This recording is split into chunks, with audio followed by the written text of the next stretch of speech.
Hello everyone, here are the latest market news on September the 9th, 2019.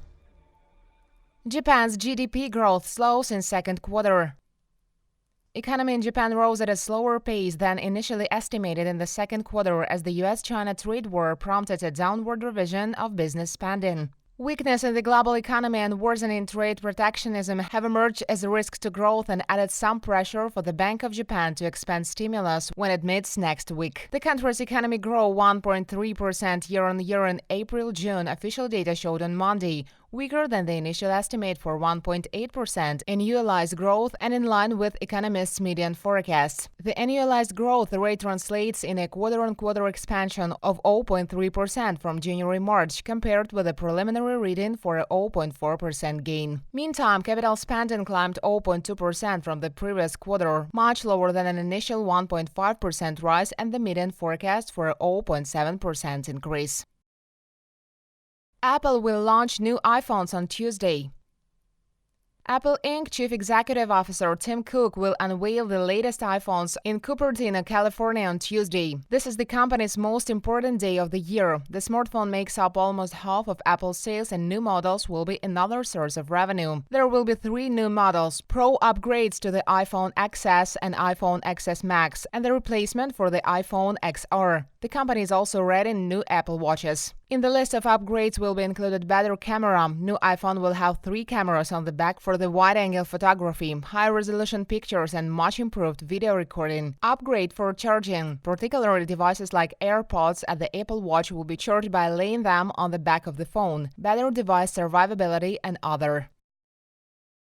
Asian shares climbed on global stimulus expectations.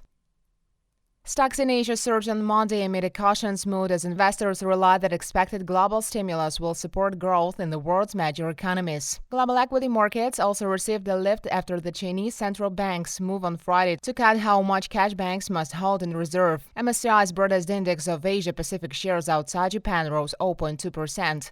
China's Shanghai Composite Index climbed 0.6%, South Korea's Kospi advanced 0.6%, and Japan's Nikkei increased 0.5%. Tracking the cautious optimism in Asia, the Pan-region Eurostoxx 50 futures was up 0.1%. German DAX futures added 0.25%, and Britain's FTSE futures gained 0.3% in early European trade. Oil rises for a day in a row ahead of OPEC meeting.